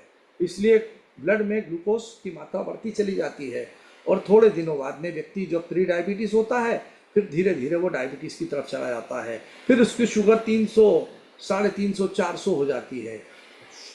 खून में, ब्लड में इंसुलिन तो बहुत मात्रा में उपस्थित होता है उस व्यक्ति के। फिर कुछ लोग इंसुलिन के इंजेक्शन लगाना शुरू कर देते हैं। इंसुलिन के इंजेक्शन लगाते हैं, लेकिन इंसुलिन प्रतिरोध तो पहले ही हो चुका है। इंसुलिन आता है, ढेर सारा इंसुलिन, 20 यूनिट 25 यूनिट इंसुलिन लगाया जाता है, उसके बावजूद भी शुगर कंट्रोल नहीं होती, क्योंकि व्यक्ति इतना ग्लूकोज खाता रहता है, रोज कार्बोहाइड्रेट खाता रहता है, चर्बी बढ़ती चली जाती है, पेट के आसपास की चर्बी बढ़ती चली जाती है, और वो व्यक्ति जो है परेशान होता चला जाता है। ये देखिए, पैंक्रियास से निकलता है इंसुलिन, इंसुलिन निकलता है और ये ताला खोलने की कोशिश करता है। पहले कुछ 1-2 यूनिट ही इंसुलिन काम करते रहते हैं, लेकिन बाद में जो इन चाबियां हैं वो ज़्यादा लगती है, इंसुलिन की मात्रा बढ़ती चली जाती है, रिसेप्टर्स, और फिर मात्रा बढ़ती चली जाती है इंसुलिन की, खून में इंसुलिन की मात्रा बढ़ती चली जाती है, फिर भी शुगर कंट्रोल नहीं होता। और ये जब इंसुलिन जब ज़्यादा निकलता है तो उसकी वजह से भूख बहुत लगती है, और चर्बी इकट्ठा होना शुरू हो जाती है, वजन बढ़ना शुरू हो जाता है, और पूरे शरीर में सूजन आने लगती है, आंतरिक अंगों में सूजन आने लगती है, जिसको हम इन्फ्लेमेशन बोलते हैं। ये प्रोसेस धीरे धीरे चलता चला जाता है, चलता चला जाता है। और फिर उसके बाद में जब आप देखते हैं कि आपके जो रिसेप्टर्स हैं वो काम नहीं करते हैं, तो इंसुलिन रिसेप्टर ब्लॉक हो गए हैं। देखिए यहाँ पर बहुत ज़्यादा जब आप कार्बोहाइड्रेट लेते हैं तो बहुत ज़्यादा इंसुलिन निकलता है, इंसुलिन रेजिस्टेंस बढ़ता चला जाता है, फैट में स्टोर ये जो आप जो भी एक्स्ट्रा ग्लूकोज है वो फैट में बदलता चला जाता है, और फिर आपको थकान लगती है, आपको भूख लगती है, आपको नींद आती है, आपका फ्रस्ट्रेशन आने लगता है। तो ये कार्बोहाइड्रेट, इंसुलिन, इंसुलिन रेजिस्टेंस, ये आपको अगर समझ में आ गया है तो अब आगे और थोड़ा सा बात करके फिर हम इसके सॉल्यूशन पे जाएंगे। हमारे पास में ये देखिए अभी जो है इंसुलिन रेजिस्टेंस जब होना शुरू हो जाता है, मतलब इंसुलिन की मात्रा रक्त में बढ़ जाती है और इंसुलिन अपना काम ठीक से नहीं कर पाता है, पेरिफेरल जो ऑर्गन्स है वो इंसुलिन को काम ही नहीं करने दे रहे हैं, उसके अगेंस्ट में रेजिस्टेंस डेवलप हो गया है, प्रतिरोध हो गया है, तो क्या होता है, वजन बढ़ता चला जाता है व्यक्ति का, डायबिटीज हो जाती है, कोलेस्ट्रॉल की मात्रा खून में बढ़ जाती है, ब्लड प्रेशर बढ़ जाता है, महिलाओं में पीसीओडी हो जाता है, पॉलीसिस्टिक ओवेरियन डिजीज हो जाती है, माइग्रेन की समस्या होने लगती है, फैटी लीवर हो जाता है, नर्व डैमेज होने लगती है। ये सब पूरी की पूरी जो एक सिंड्रोम है, सिंड्रोम मतलब बहुत सारी बीमारियां एक साथ आना, एक बीमारी नहीं है। Insulin resistance is a constellation of diseases, बहुत सारी बीमारियों का समूह है ये इंसुलिन रेजिस्टेंस सिंड्रोम। इसमें ये जो मैंने आपको बताया है, ब्लड प्रेशर भी बढ़ रहा है, पीसीओडी भी हो रहा है, माइग्रेन भी हो रहा है, फैटी लीवर भी हो रहा है, डायबिटीज़, प्री डायबिटीज़, ये सब चीज़ें होने लगती है। व्यक्ति जो है रात को बार बार यूरिन पास करने के लिए उठता है, बार बार उसको यूरिन पास करना पड़ता है, उसको बहुत भूख लगती है, बार बार उसको क्रेविंग होती है, उसको लगता है कि मैं कुछ खाऊं, खाना खा लिया, थोड़ी देर बाद फिर भूख लगती है, उस खाना खाने के बाद उसको नींद आती है, अजीब सी उसको एक आलस आता है, नींद आने लगती है, और उसके बाद में वो खाना खा लिया, उसके बाद फिर खाने की इच्छा होती है, कार्बोहाइड्रेट मीठा खाने की बहुत इच्छा होती है, और थोड़ी देर में उसको लगता है कुछ ना कुछ मीठा खा लेते हैं, रात को उठ के खाते हैं कुछ लोग, फिर उसको थकान बहुत लगती है, उसके साथ ही साथ पेट की चर्बी बढ़ती चली जाती है, बेली फैट बढ़ जाता है, कोलेस्ट्रॉल बढ़ता है, ब्लड प्रेशर बढ़ जाता है, फैटी लीवर में फैट डिपॉजिट होता है। जितने भी जो लोग मोटे हैं, जिनका वेट ज़्यादा है, बेली फैट ज़्यादा है, उनके लीवर में फैट है, और फैट एक बार grade 1 fatty liver, grade 2 fatty liver, grade 3 fatty liver, इस तरीके से लीवर में फैट बढ़ता चला जाता है, और धीरे धीरे वो फिर दूसरी बीमारियों की तरफ चला जाता है, उसमें हेपेटाइटिस होता है फिर, और भी फिर सिरोसिस की तरफ जाता है, बहुत सारी दूसरी समस्या होने लगती है। पीसीओडी होती है महिलाओं में, ओवरीज के अंदर जो है वो सिस्ट बन जाती है, उसको बोलते हैं पॉलीसिस्टिक ओवेरियन डिजीज, वो मेंस्ट्रुअल जो साइकिल होती है वो डिस्टर्ब हो जाती है, फिर डार्क फोल्ड स्किन में होने लगते हैं, नेक के आसपास में काले रंग के जो है फोल्ड्स आ जाते हैं, ये एक बहुत बड़ा सिम्टम होता है। कई लोग इसको बहुत हल्के में लेते हैं कि कुछ नहीं है, लेकिन ये एक सिम्टम हो सकता है ये जो प्री मेटाबॉलिक सिंड्रोम का या इंसुलिन रेजिस्टेंस। इस तरीके के मस्से आप कई बार कोई लोगों को दिखते हैं, वो इंसुलिन रेजिस्टेंस का एक बहुत बड़ा इंपॉर्टेंट साइन और सिम्टम है। शुगर की मात्रा बढ़ने लगती है, इंसुलिन लेवल बढ़ता है, अब ब्लड में हाई इंसुलिन का लेवल हो जाता है, शरीर में सूजन आने लगती है, कहीं इधर दर्द होता है, कहीं पीछे दर्द होता है, ये सब समस्याएं बढ़ती है। भोजन जो है स्लीप, उसके बाद साथ ही साथ में रात को जो है वो श्वास लेने में तकलीफ होती है, स्लीप एपनिया बोलते हैं, नींद से व्यक्ति एकदम उठ जाता है, उसको श्वास लेने में इतनी बेचैनी होने लगती है कि श्वास नहीं ले पा रहा है, तो उस वजह से उसको बोलते हैं स्लीप एपनिया। जो युवाएं हैं उनको, युवा जो लोग बच्चे हैं जो अभी, उनको मेमोरीज की प्रॉब्लम हो रही है, मेमोरी उनकी वीक हो रही है, मूड बदलता रहता है बार बार, कभी उदास हो गए, कभी बहुत खुश हैं, इस तरीके से मसल मास कम होता है, मतलब वजन जो मसल्स हैं उसकी उसकी एट्रॉफी होने लगती है, फिर भोजन जो कर रहा है उसकी एब्जॉर्प्शन नहीं होता, उसमें जो न्यूट्रिएंट्स हैं वो ठीक से उसका शोषण ही नहीं होता है, एब्जॉर्प्शन नहीं होता है, इसलिए दूसरी समस्या आने लगती है। इस तरीके जो है मुहासे होने लगते हैं चेहरे पर, जो है वो टेस्टोस्टेरोन का हार्मोन जो है टेस्टोस्टेरोन, वो कम हो जाता है। उसके साथ ही प्री डायबिटीज़ होने लगती है, पुअर फोकस। तो अभी करें क्या है, ये सब हो जाता है तो करें क्या? अगर ये समस्याएं चल रही है अभी भी, अगर हमारे पास में रास्ता है, अभी भी कुछ बिगड़ा नहीं है, अभी हम किसी भी स्टेट में हैं, किसी भी स्टेज में हैं, हम इसको बदल सकते हैं, हमारे हाथ में है। तो क्या करना होता है वो देखते हैं हम। हमको सबसे पहले हमारा इंसुलिन रेजिस्टेंस देखना होता है। तो हम, अगर ये फार्मूला है इंसुलिन रेजिस्टेंस का, इसको अगर आप शुगर, ब्लड शुगर टेस्ट कराएंगे, इंसुलिन का टेस्ट कराएंगे, डिवाइडेड बाय 405, जब आप इसको टेस्ट करते हैं तो आपका अगर ये 1.9 से ऊपर आता है, मतलब तो इंसुलिन रेजिस्टेंस को ये इंडिकेट करता है। 2.9 से अगर ऊपर चला जाता है तो हाई ग्रेड का इंसुलिन रेजिस्टेंस है। तो ये इस तरीके से आप चेक कर सकते हैं कि आपके शरीर के अंदर क्या चल रहा है। Insulin is not influenced by fat and protein. जो अब खाएं क्या, अभी हमने बताया कि ये खाने से ऐसा हो रहा है, इस खाने से ये हो रहा है, तो खाना क्या है? Insulin is not influenced by fat and protein. तो आपका जो टोटल कार्बोहाइड्रेट कितना है, नेट कार्बोहाइड्रेट कितना है, ग्लाइसीमिक इंडेक्स कितना है, ग्लाइसीमिक लोड कितना है, ये आपको देखना होता है। आपकी जो पर्सनल डाइट प्लान जो है उसको इस तरीके से बनाया जाता है कि 12 घंटे आप खाइए, 12 घंटे का आप फास्टिंग करिए। 12 घंटे का फास्टिंग, रात को डिनर और आपका जो ब्रेकफास्ट है उसके बीच में 12 घंटे की गैप रखना है। और 12 घंटे जो दिन में है वो आप उसमें भी 3 से 4 एपिसोड आप ईटिंग के रखिए। एपिसोड आप ईटिंग 4 रख सकते हैं, उससे ज़्यादा बार बार आप खाना नहीं खाएं, उसकी बजाय 4 बार भोजन लीजिए। और उसके लिए भी डाइट प्लान प्रॉपरली आप उसको समझ के करें। 50% diet should be vegetable based, remaining fat and protein. 50% diet आपकी वेजिटेबल होना चाहिए। जो आपकी डाइट है उसमें 50% भोजन वेजिटेबल, और उसके साथ में बाकी का फैट और प्रोटीन होना चाहिए। 4 से 5 लीटर पानी आपको रोज पीना चाहिए, दूसरे लिक्विड के अलावा। और आपका जो 30% जो भोजन है वो आपका अनकुक्ड होना चाहिए। वो भी ऑर्गेनिक फूड होना चाहिए, ऑर्गेनिक वेजिटेबल्स होनी चाहिए, और वो भी अनकुक्ड होनी चाहिए। और उसके साथ में आपका जो ईट एज पर हंगर, खाना इंटरटेनमेंट के लिए नहीं खाना है, खाना आपको खाना है आपकी एनर्जी के लिए, आपकी आपकी रिपेयर के लिए। आपकी गोल बहुत क्लियर होना चाहिए कि मैं खाना क्यों खा रहा हूँ। It is to heal your body, it is to just repair your cells, at just to give the energy to the body. कि खाली ऐसे शौकिया खाना खा रहे हैं, कहीं बर्थडे पार्टी में चले गए वहाँ 4 आइटम है, चारों खाना है, कहीं शादी में चले गए वहाँ 10 आइटम है, 10 आइटम खाना है, इस तरीके का मेंटल एटीट्यूड अगर रखा है तो प्रॉब्लम बढ़ने वाली है। तो इस तरीके से आपको थोड़ा और आइडिया बता देता हूँ कि आपके खून में सिर्फ 1 चम्मच शक्कर घुली हुई है। 5 लीटर खून में 1 चम्मच शुगर है, 1 चम्मच, सिर्फ 5 ग्राम शुगर है। अगर आपका 100 मिलीग्राम ब्लड शुगर है तो उसके हिसाब से आपके खून में 5 लीटर में 1 चम्मच शुगर अगर आपके है खून में घुली हुई है तो आप अच्छा काम कर पा रहे हैं, आपका एनर्जी लेवल बढ़िया है।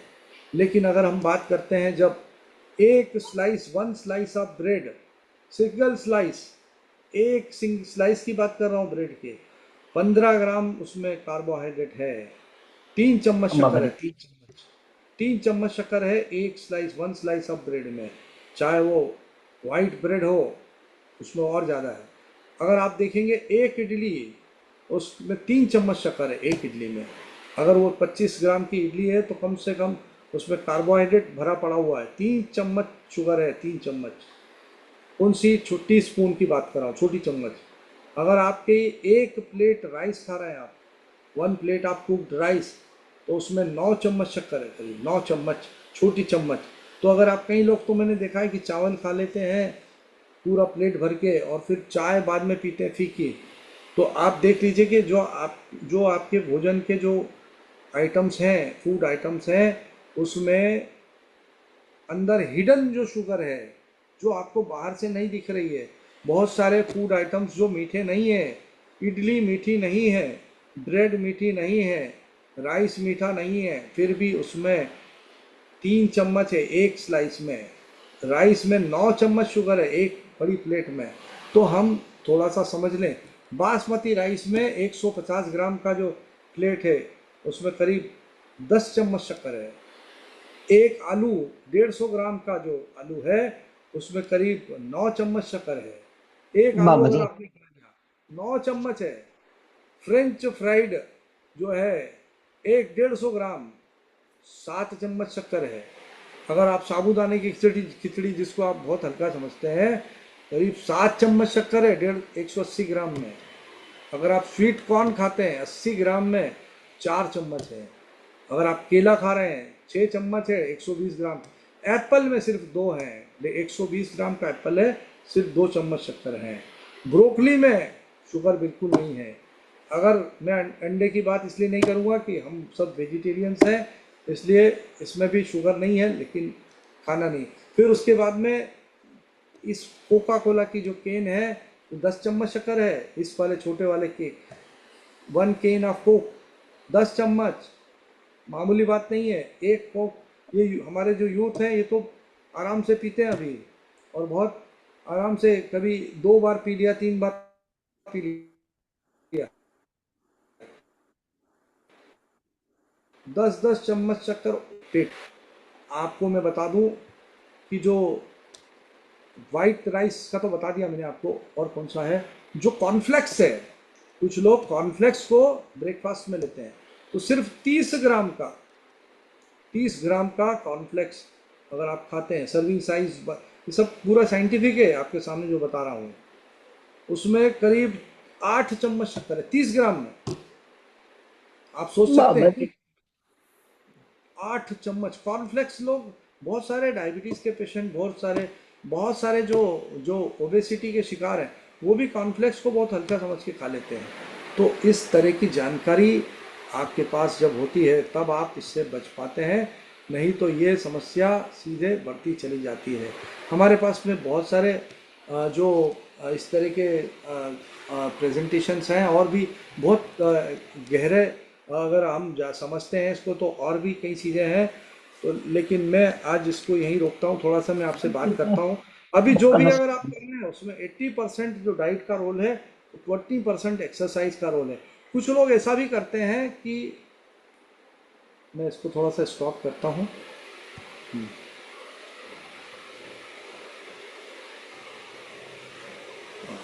तो कुछ लोग ये सोचते हैं कि मैंने, चलो कुछ खा भी लिया है तो मैं एक्सरसाइज कर लूँगा।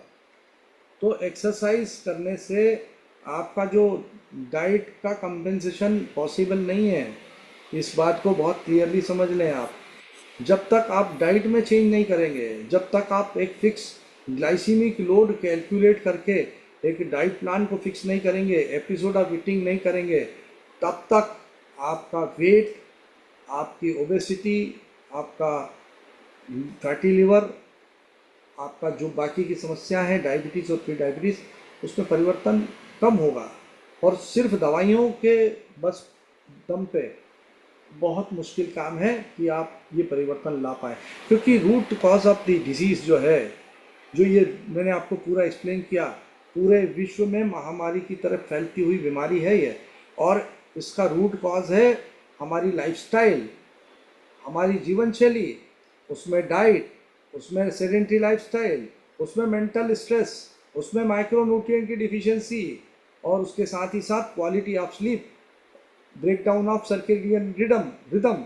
आपकी जो सर्केडियन रिदम है, दिन में सोना, रात को जागना, 2 बजे सोना, सुबह 10 बजे उठना, 11 बजे उठना, और फिर पूरा का पूरा आपका इंसुलिन रेजिस्टेंस, कॉर्टिसोल की मात्रा बढ़ना, स्ट्रेस का बढ़ना, ये सब पूरा एड ऑन होते होते ये सब बीमारियों का कारण बढ़ता चला जा रहा है, बीमारियों का कारण होता चला जा रहा है। तो इसके ऊपर काम करना समझ के साथ में, मैं अपने इस पूरा जो सेशन लिया है, इसमें मूल बात यही कहना चाहता हूँ कि जो हमारे युवा हैं, ये जो अभी आ रही है पीढ़ी, ये सबसे ज़्यादा शिकार हो रही है। जो लोग पहले, जिनकी जो 50s में है, 60s में है, उन्होंने पिछले 20 सालों में कुछ और खाया था, अभी थोड़ा चेंज हुआ, लेकिन अभी वो कुछ हो सकता है उनको समस्या हो भी रही हो, किसी को डायबिटीज़ हुई है, लेकिन वो डायबिटीज़ हो रही है 50 में हुई, 55 साल में हुई, 60s में हुई, कुछ लोगों को नहीं हुई। लेकिन अब जो युवा आ रहे हैं इनकी डायबिटीज़ 25 में हो रही है, 26 में हो रही है, 30 में हो रही है।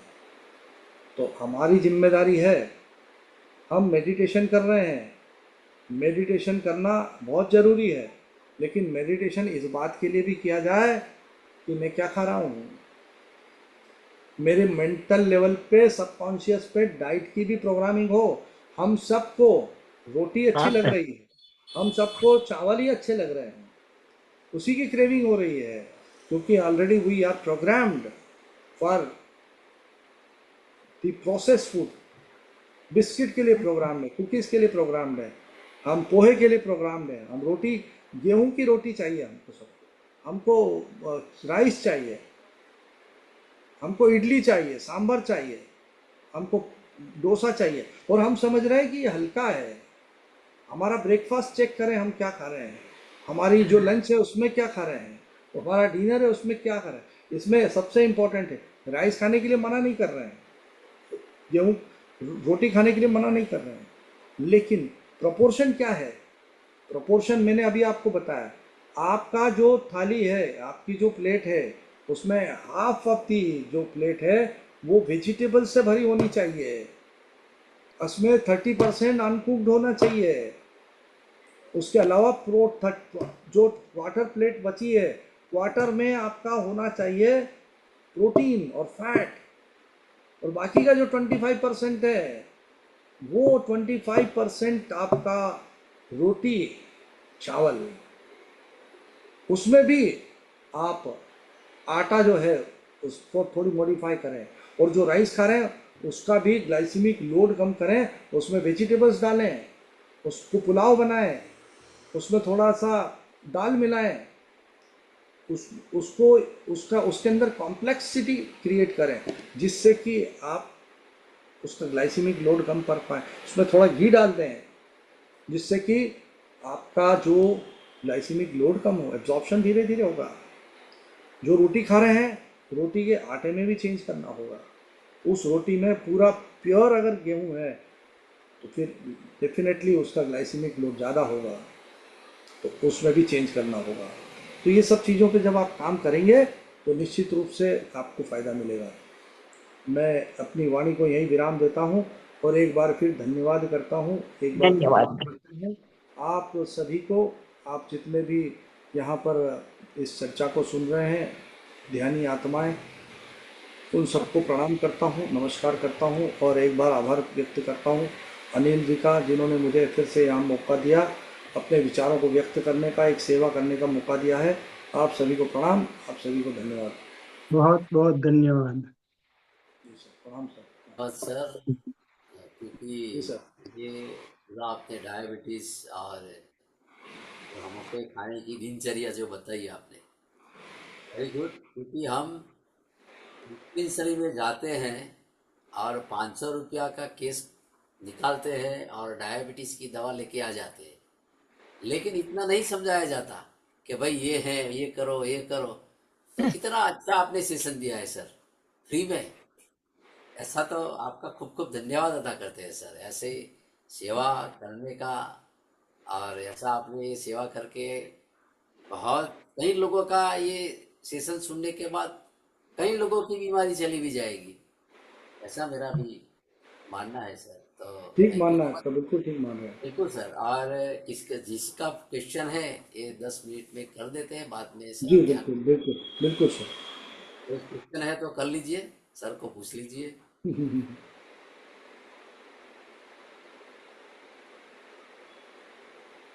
Hello sir. जी हाँ सर, बहुत अच्छा, हम nice explanation sir, thank you so much. बहुत धन्यवाद सर, बहुत पहली बार इतना डीप में समझे हैं सर। अब रोटी चावल शुगर को छोड़ के फिर क्या करें हम? जैसे फ्रूट्स ज्यादा ले, मिलेट्स खुराक में एक बार मिलेट्स ले तो थोड़ा फाइबर मिले, और पूरे दिन फिर वेजिटेबल्स और फ्रूट्स ही ले तो क्या ये सही है? बहुत अच्छा प्रश्न है आपका, बहुत ही अच्छा। कई बार मेरे साथ लोग नाराज़ हो जाते हैं, क्योंकि मैं जो बताता हूँ उसके बाद में फिर बोलते हैं कि सर आपने बोल दिया कि रोटी भी नहीं खाना है, चावल भी नहीं खाना है, फ्रूट्स भी कम खाना है, और पोहा भी नहीं खाना है, इडली भी नहीं खाना है। तो हम तो यही खा रहे हैं, बचपन से अभी तक यही खा रहे हैं, खाया है हमने। तो फिर हम क्या, हमें बताइए कि हम करें क्या। तो जो आप, मैंने आपको बताया, आप रोटी खाइए। अगर आपको डायबिटीज़ है तो फिर आपके लिए एक अलग डाइट प्लान होगा। अगर आपको डायबिटीज़ नहीं है, आपको प्री डायबिटीज़ की स्टेट है, तो आपके लिए एक नया अलग आइटम का डाइट प्लान होगा। और अगर आपको नॉर्मल है, आप कुछ नहीं है, फिर भी आप चाहते नहीं है कि आपको कोई बीमारी हो आगे चल के, यूथ अभी हमारे जैसे हैं, उनको नहीं है कोई समस्या, लेकिन प्रिवेंशन जो है वो ज़रूरी है। तो वहाँ पर क्या होता है कि आप पहले तो प्रोपोर्शन कम करिए। अभी जैसे अगर व्यक्ति देख, अभी प्लेट में मैंने आपको बताया कि 70% जो है वो हमारा ग्रेन्स है।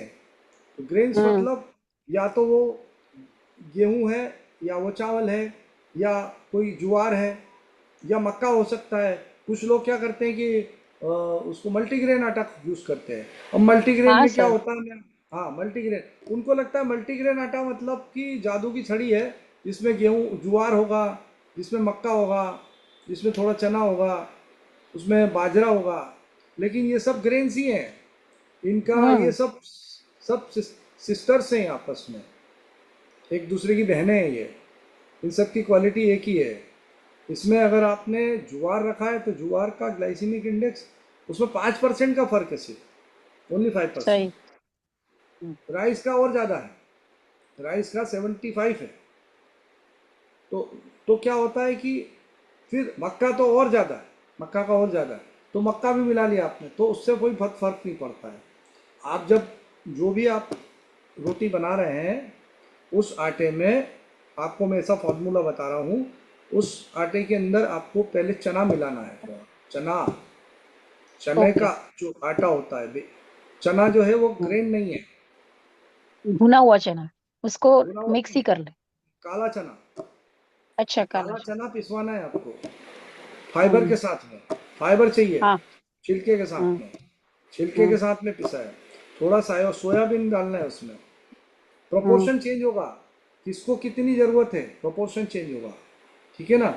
लेकिन जिसको हम्म। अगर मान लीजिए बहुत ही कम वो गेहूँ खाना है, तो वो प्रोपोर्शन फिर उसका बढ़ाएगा।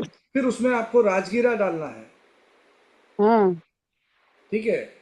जो आप जिस तरीके के आप मिलेट की बात करें, तो राजगीरा आप उसमें ऐड कर सकते हैं। तो ये सब हम्म। जो 4-5 चीज़ें आपने मिलाई, इसका जो आटा बनेगा, अभी ये बेसिक है एकदम। इसमें फिर और रिफाइन कर सकते हैं इसको, लेकिन अभी इस आटे को यूज़ करना शुरू करिए आप, और आप देखेंगे आपका वेट भी कम होगा। और कई बार आपको टेस्ट नहीं आएगा इसमें, आपको लगेगा अरे ये क्या खा रहा हूँ मैं, क्या खा रही हूँ मैं, ये तो कुछ टेस्ट, तो मज़ा नहीं आ रहा। वो जो मज़ा है ना, वही हमारे लिए एडिक्शन या क्रेविंग बोलते हैं इसको, वो प्रॉब्लम हम्म। दे रहा है। तो हमको खाना थोड़ा सा कंप्रोमाइज़ करने का। थोड़े दिन में आपको यही जो आटा है, यही आपको टेस्ट हो जाएगा, इसी का टेस्ट डेवलप हो जाएगा। आपका जो मेडिटेशन है, मेडिटेशन इसीलिए किया जाता है कि आप अपने सबकॉन्शियस माइंड के लेवल पे, न्यूरॉन्स के लेवल पे एक नई हैबिट को डेवलप करें। उसका गोल, उसका इंटेंशन ये भी होना चाहिए, we should program our eating habits also, new eating habits. हमारी जो नई भोजन हम्म। लेने की जो आदतें हैं, उसमें भी परिवर्तन लाया जा सकता है। और वो परिवर्तन लाना एक एक बहुत ही अनूठा प्रयास होता है। फिर आपको कोई आपके सामने गुलाब जामुन रखेगा, आपको लगेगा नहीं खाना है मुझे, ये मुझे मतलब आप हम्म। उसकी तरफ देखोगे भी नहीं। अगर आपके सामने राइस की प्लेट भरी हुई पड़ी है, आप नहीं उठाओगे, उसमें से 2 चम्मच खा लोगे आप। 2 चम्मच 3 चम्मच राइस खाइए ना, कोई दिक्कत नहीं। उसमें उसमें थोड़ी वेजिटेबल्स डाल लीजिए, उसमें आप थोड़ा सा घी डाल दीजिए, उसमें दाल डाल दीजिए, खा लीजिए आराम से, पूरा आनंद लीजिए उसका। सर, सर मैं आपको बीच में एक प्रश्न पूछती हूँ। सर, आप पूछिए। घी का बोल रहे हैं ना, तो हाँ अगर मिल्क और मिल्क प्रोडक्ट्स भी पूरा अवॉइड करें तो ये अच्छी बात है हाँ, सर। उसमें आपने आजकल ये भी लोग। अच्छा प्रश्न, नहीं अच्छा प्रश्न किया। देखिए, अगर आप घी जो है ना, घी आपका एक बहुत अच्छा जो फैट है आपके लिए। तो अगर आपको अवॉइड करना है तो आप कर सकते हो। तो फैट आपको फिर आपको लेना पड़ेगा नट्स से, सीड्स। आप फिर वो नट्स ले लीजिए, आप सीड्स ले लीजिए, उसमें आपको थोड़ा जो बादाम है, मूंगफली है, इसमें आपको फैट मिल जाएगा, वो ले लीजिए, वो भी चलेगा, वो भी ले सकते हम्म। हैं, चलेगा। अगर आपको अवॉइड करना है तो कर सकते हैं, कोई प्रॉब्लम नहीं है। कुछ लोग करते हम्म। हैं, आप बिल्कुल ठीक बोल रही हैं। उसका भी एडवांटेज मिल सकता है आपको, अगर आपको सर इंसुलिन इसमें रेजिस्टेंस है। एक्चुअली क्या है कि आप आपने जो बताया उससे थोड़ा एक चीज मैंने सुनी थी कि इंसुलिन का जो प्रोटीन होता है उसका जो नंबर होता है N17, वो ही मिल्क प्रोटीन का भी सेम होता है हाँ तो 17। आप ठीक बोल रहे हैं ना, मैं खुद एग्री कर रहा हूँ ना उस बात के लिए। लेकिन तो देखिए, क्या होता है कि जिन लोगों को डायबिटीज है, वो अगर अवॉइड करते हैं तो ठीक है। अब जैसे मान लीजिए कोई जिसको बिल्कुल कुछ भी नहीं है, तो नॉर्मल है, लेकिन वो एक्स्ट्रा कार्बोहाइड्रेट ले रहा है, उस स्टेज में अगर उसको दूध पीना है तो उसको ले सकता है। अब आपको डायबिटीज़ हो चुकी है, तो डेफिनेटली आप जो है वो, अगर वो इंसुलिन जो फैक्टर्स होते हैं, ग्रोथ फैक्टर्स, वो उसको मिमिक करते हैं। वो ठीक बोल रही हैं, तो उसमें आप मिल्क नहीं प्रोडक्ट ना अवॉइड कर सर, लो। मिमिक करते हैं ना वो मिल्क वाला हाँ प्रोटीन करता जो है। होता है केसिन, वो नहीं नहीं 17 करता है ना फॉर्मूला वो, से बिल्कुल। बनाया नहीं नहीं, वो मैं एग्री कर इंसुलिन रहा हूँ। जैसा है। वो मैं एग्री कर रहा हूँ आपसे, ये नहीं बोल रहा हूँ कि आप, मैं खुद एग्री कर रहा हूँ कि अगर आप चाहें तो उसको बंद कर सकते हैं। मैं खुद चाय नहीं पीता हूँ दूध की, मैं खुद नहीं लेता हूँ चाय। Yes sir. इसीलिए नहीं लेता हूँ क्योंकि मुझे लगता है, मेरे को एसिडिटी भी होती है। मुझे लगता है कि कहीं ना कहीं मेरे गट जो है इश्यूज़ हैं, वो उससे बढ़ जाते हैं, तो मैंने बंद कर दिया। मैं ग्रीन टी पीता हूँ। मुझे पहले लगता था कि मैं चाय कैसे छोड़ूंगा, मैं तो 50 साल से चाय पी रहा था पहले, पिछले साठ हम्म। साठ साल से पी रहा हूँ। लेकिन उसके बावजूद हम्म। भी अभी मैंने छोड़ दिया, मेरा नए प्रोग्राम किया मैंने। और अब मैं चाय नहीं पीता हूँ, मैं दूध वाली चाय नहीं पीता हूँ, मैं सिर्फ ग्रीन टी ले लेता हूँ, और मुझे बहुत अच्छा लगता है वो। तो ये यही तो मॉडिफिकेशन है। हमको क्या चेंज यस। करना है अपनी लाइफ में, वो हो सकता है। जी हाँ, बहुत अच्छा है। Thank you very much sir, thank you very thank much. You, thank you very much, thank you. બોલો ધનજીભાઈ, તમારો શું પ્રશ્ન છે? બધા જ આન્સર આવી ગયા એમના જોડે. ગુડ ગુડ ગુડ, સરસ, વેરી નાઇસ. Good knowledge. बहुत सरस समझाया। यस. बहुत थैंक यू, अच्छा। Thank you, thank you. मैंने बड़ौदा से किया हुआ है, सर मेरा एमडी मैंने बड़ौदा अनिल से भाई, किया है। कृपा करके आप महेंद्र भाई का भी नंबर मिल सकता है, ग्रुप फोन नंबर तो ग्रुप में दे देना अच्छी भाई. बात है। मोबाइल। यस, आप ग्रुप में हो ना मैडम? नहीं सर, सर मैं का ग्रुप में नहीं हूँ, नहीं कौन से हूँ ग्रुप सर में मैं हो? ग्रुप में। कौन से ग्रुप में हो आप? सर ये मैं एक्चुअली किसी ने फॉरवर्ड किया था PSSM ग्रुप में, तो मैंने वहां से ये लिंक ज्वाइन की है। यस यस, तो मेरा नंबर लिख लो, 9979281538। सर चैट में लिख दो। यस, फिर से बोलो सर। 9979 9979 28 28 1538। 1538। यस, यही सर नंबर है ना? हाँ यही मैंने यही। चैट में डाला। हाँ। Yes yes thank yes. You sir. Yes sir. हाँ thank you sir. Thank you sir. Sir 10 minute का ध्यान करवाए बस, बहुत बढ़िया। हाँ सर, ध्यान करवाओ सर। करवा देते हैं ध्यान, बिल्कुल। ध्यान करते हैं, 10 मिनट का करते हैं। महाशिवरात्रि भी आ रही है। यस। हाँ, कर लेते हैं सर, हाँ बिल्कुल। यस सर, 10 मिनट का बहुत है। तो आज हम ग्रेटिट्यूड ध्यान करते हैं। ग्रेटिट्यूड, वो भी बॉडी पार्ट्स की ग्रेटिट्यूड का मेडिटेशन करते हैं, जो कि एक बहुत इफेक्टिव टेक्निक है। तो स्टार्ट करते हैं हम। अपनी एक सुखद आसन में बैठ जाएं। चश्मा लगा रखा है तो चश्मा निकाल दें। अपने कमर सीधी कर लें, अपनी गर्दन सीधी, और अपनी आंखें बंद कर लें। और एक लंबी गहरी श्वास अंदर भरें, पेट को फुलाते हुए। पेट को फुलाएंगे तो बहुत रिलैक्सेशन होगा। तो पेट को फुलाते हुए एक लंबी गहरी श्वास अंदर भरें, और श्वास को धीरे धीरे बाहर करते हुए पूरे शरीर को ढीला छोड़ दें। दोनों पैरों को बिल्कुल ढीला छोड़ दें।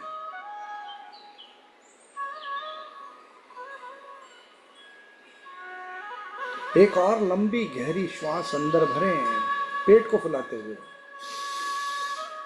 और श्वास को मुंह से धीरे धीरे बाहर करते हुए आपका जो एक्सहेलेशन है उसको लंबा करें।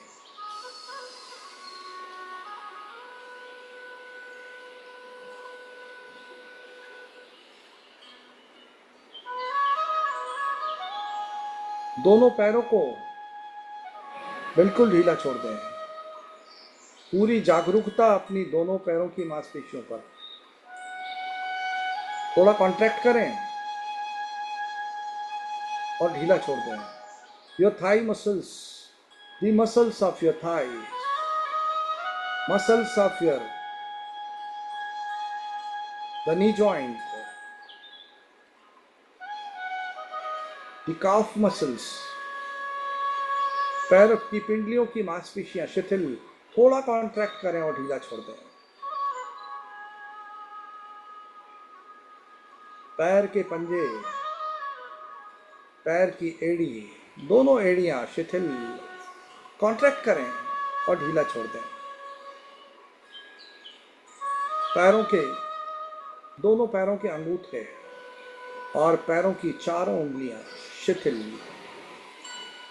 कॉन्ट्रैक्ट करें और ढीला छोड़ दें।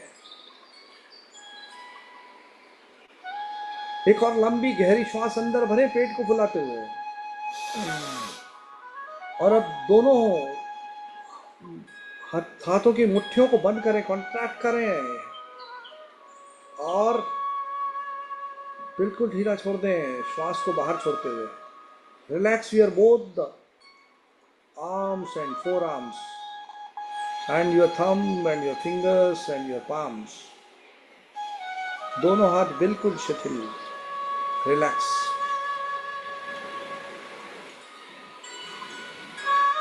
पूरा ध्यान पेट के नीचे वाले भाग पर ले जाएं। पेट का नीचे वाला भाग कॉन्ट्रैक्ट करें और ढीला छोड़ दें, relax it. You are the master, you are the controller my dear friends, my dear masters. पेट वाले भाग को संकुचित करें, कॉन्ट्रैक्ट योर एब्डोमिनल मसल और बिल्कुल ढीला छोड़ दें, रिलैक्स इट। पूरी जागरूकता, पूरी अवेयरनेस छाती की मांसपेशियों पर ले आए।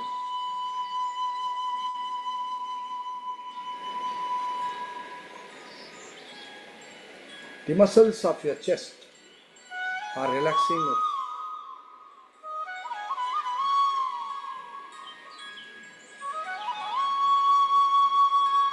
Muscles of your neck, the jaw muscles, the facial muscles, चेहरे की मांसपेशियां, आंखों की मांसपेशियां, the muscles of your forehead, contract it and relax it.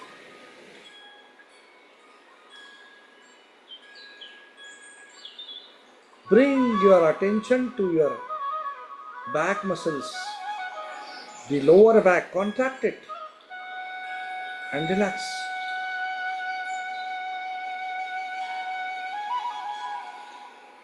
The middle back, contract and relax. The upper back, contract and relax.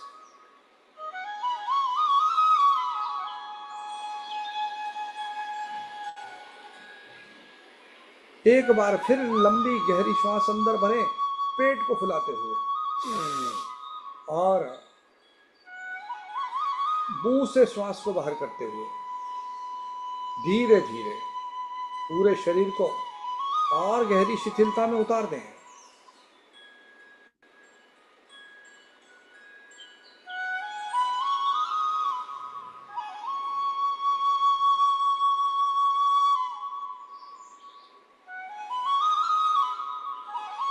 पूरी जागरूकता, पूरी awareness अब अपनी प्राकृतिक श्वास पर टिका दें। बाहर निकलती श्वास और अंदर जाती श्वास, और फिर बाहर निकलती श्वास और अंदर जाती श्वास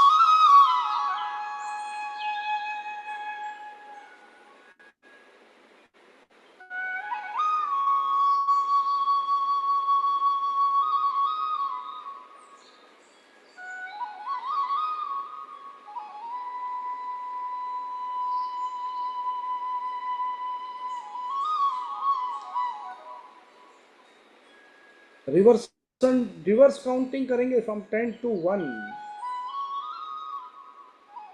10 दोहराए मन ही मन मेरे साथ में. 9 8 7 you are relaxing, my dear friends. You are relaxing your body. You are relaxing your mind. You are the master. You are the operator. You are the controller, my dear friends. 6 relax. Relax it. 5 relax. 4 relaxing, going deeper and higher. 3 relax. You are relaxed, going deeper and deeper. 2 and 1. You are in the alpha state of the mind. Yes, your conscious mind is relaxed. Your subconscious mind is activated.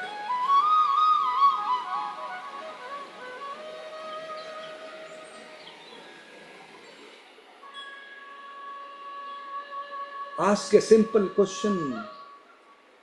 Who am I?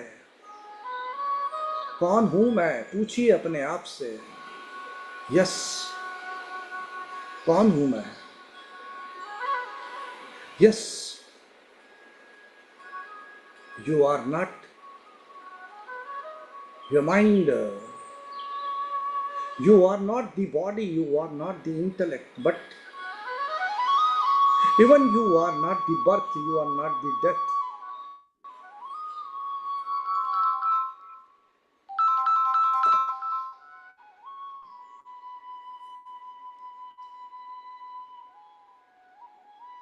You are the master. You are the operator. You are the controller. You are a beautiful creation of the Supreme, the Divine.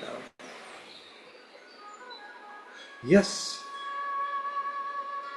beautiful creation of the Supreme, a shining star, spiritual energy. We all are a being, a spiritual being.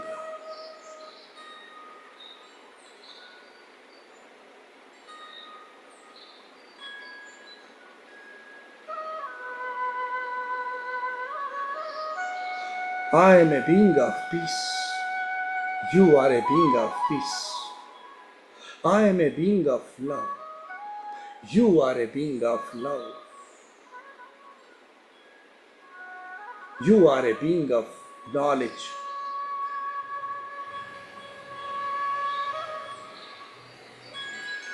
Yes, Master.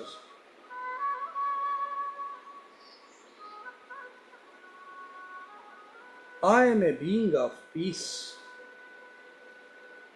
a shining star in the center of the forehead. Visualize it. और एक और चमकती रोशनी, एक और परम ज्योति आपके sir के ऊपर, थोड़ा ही सर के ऊपर विराजित है. शांत स्वरूप मैं, ए बीइंग ऑफ पीस और ओशियन ऑफ पीस, आपके सर के ऊपर शांति का सागर है।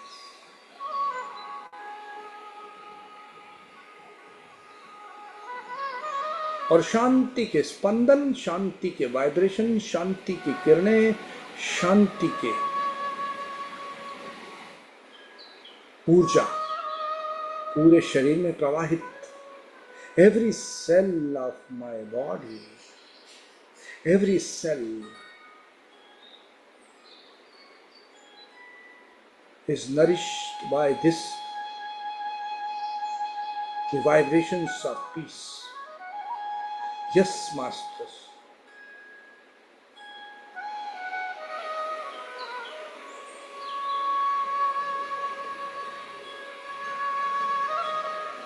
I am a being of bliss,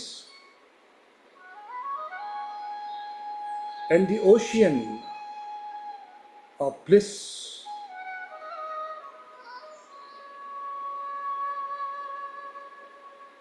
just connect to the ocean of bliss. सागर है, आनंद का सागर। मैं आनंद स्वरूप और वो आनंद का सागर है, सागर है। जुड़ जाएं उस परम चेतना से, उस सागर से। विजुलाइज करें, आपके सर के ऊपर ही है आनंद के सागर की रोशनी। पूरा शरीर आनंद के स्पंदनों से प्रवाहित हो रहा है। हर कोशिका पोषित हो रही आनंद के स्पंदनों से। आनंदमय जैसे ब्लिस मॉलिक्यूल शरीर में प्रवाहित हो रहे। ऑक्सीटोसिन, मेलेटोनिन, एंडोर्फिन जैसे रसायन शरीर में प्रवाहित। शरीर का हर कोश स्वस्थ हो रहा। Every cell of my body is in the state of self-healing. Yes, Masters.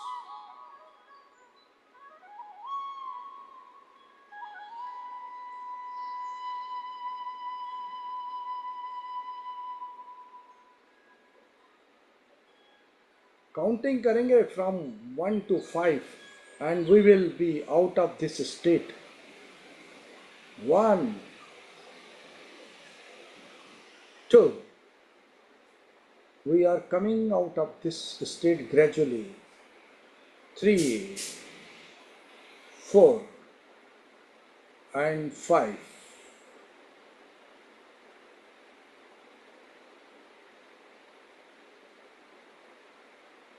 Have an attitude of gratitude for the Supreme, the Divine. उस परम चेतना के लिए कृतज्ञ हो जाएं, कृतज्ञ हो जाएं। कितना कुछ दिया है परम चेतना ने। सुंदर शरीर है, जीवन है, सुंदर जीवन है। आंखें हैं, कान है, नाक है, स्वस्थ शरीर है, हवा है, पानी है, जल है, पवन है, सूर्य है, सब फ्री है, निशुल्क। घर है, भौतिक सुविधाएं हैं, विद्या है, कितना कुछ है, परिवार है, मित्र हैं, बिजनेस है, जॉब है, बहुत कुछ दिया है परम चेतना ने। कृतज्ञता का भाव जितना गहरा होगा, द एटीट्यूड ऑफ ग्रैटिट्यूड, उतना शरीर स्वस्थ होगा, उतना जीवन में सकारात्मकता आ रही, उतना ही हम स्वस्थ हो रहे। तो एक बार फिर मैं कृतज्ञ होता हूँ आप सभी के लिए। आप सभी को प्रणाम करता हूँ। धन्यवाद, धन्यवाद, धन्यवाद। आप सभी को प्रणाम, नमस्कार, शुभ रात्रि।